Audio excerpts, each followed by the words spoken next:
ఆది ఆంధ్ర, ఆది ద్రావిడ, అనాముక్, ఆర్యమాల, అరుంధతీయ, అరవమాల, బరికి, బావురి, బేడజంగం, బుడగజంగం, బ్యాగర, చచ్చటి, చొలవాది, చెమర్, మోచి, మూచి, చెంబార్, చండాల, డక్కలి, డక్కల్వారు, దండాసి, ధోర్, దోమ్, దొంబర, పైడి, పానో, ఎల్లమలవార్, ఎల్లమ్మలవాండ్లు, ఘాసి, హడ్డి, గొడగలి, గొడారి, గోసంగి, హోలియా, హొలియదాసరి, జగ్గలి, జాంబవులు, కొలుపులవాన్లు, మాదాసి కురువ, మాదారి కురువ, మాదిగ, మాదిగదాసు, మాస్టీను, మహర్, మాల, మాలదాసరి, మాలదాసు, మాలహన్ని, మాలజంగం, మాలమస్తి, మాలసాలి, నేతకాని, మాలసన్యాసి, Mang, Mang Garodi,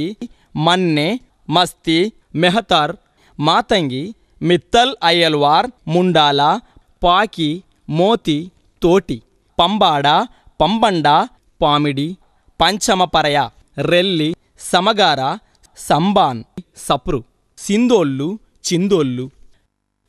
scheduled కులాల రిజర్వేషన్ ఫలాలను మాలలు సింహభాగాన్ని అనుభవిస్తున్నారని, మాదిగలు, రెల్లి, ఇతర ఉపకులాలు అన్యాయానికి గురవుతున్నారని మాదిగ రిజర్వేషన్ పోరాట సమితి బలమైన వాదన. రిజర్వేషన్ల ఫలితాలు అందరికీ అందాలంటే జనాభా ప్రాతిపదికన విద్య, ఉద్యోగాలలో ఏబిసిడులుగా వర్గీకరించి సామాజిక న్యాయం చేయాలనే ప్రధాన డిమాండ్తో ఎంఆర్పిఎస్ ఉద్యమం ముందుకు సాగుతోంది. మాదిగొల్ల పోరగానమ్మ, మీ ఊరు బయట మురి కాల్వల ఉంటామోయమ్మ.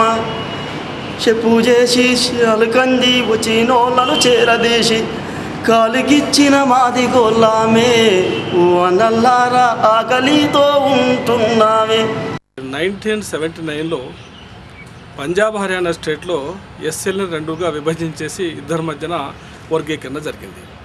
అయితే దానితోటి ఇన్స్పైర్ అయిన మాదిగలు ఇక్కడ ఏం చేశారంటే అరుంధతయ్య బంధు సేవ మండలి పేరుతోటి 1981లోనే ఒక సంఘాన్ని స్థాపించేసి ఒక డాక్యుమెంట్ విడుదల చేశారు. దాంట్లో దాని పేరేంటంటే ద స్టేటస్ ఆఫ్ అరుంధతీయాస్ అని. అయితే ఆ డాక్యుమెంట్లో స్పష్టంగా మాకు వర్గీకరణ కావాలని చెప్పి డిమాండ్ చేశారు.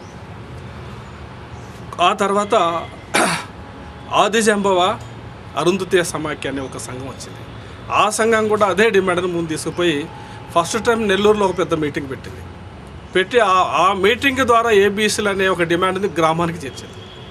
ముఖ్యంగా గత 12 సంవత్సరాలలో ప్రతి మాదిగా నేను మాదిగని చెప్పుకొని ప్రకటించుకొని పేరు చివర చేర్చుకొని నేను మాదిగని చెప్పుకునే స్థితికి వచ్చారు.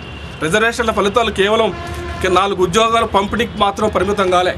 మేము శర్మ, శాస్త్రి, రెడ్డి, రావు, చౌదరులతో సమానంగా మేము కూడా మాదిగని సగర్వంగా చెప్పుకునే స్థితికి మాదిగలు ఈరోజు ముందుకొచ్చారు.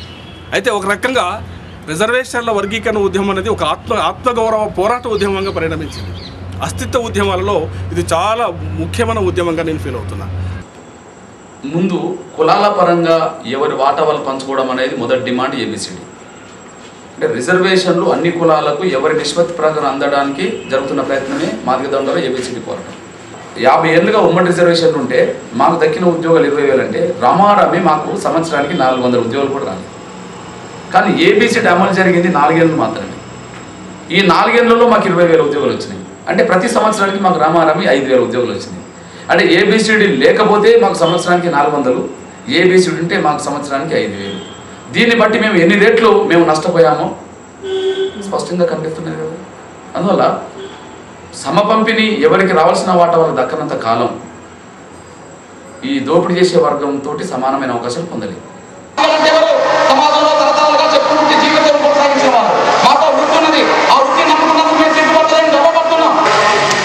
ఏబిసిడి సాధించకుండా నా జాతి భవిష్యత్తు లేదనే విషయం నాకు తెలుసు. నా జాతి భవిష్యత్తు కోసం ఏ త్యాగం చేయగలిగింది. ఎస్సీ రిజర్వేషన్లని వర్గీకరించడం ద్వారా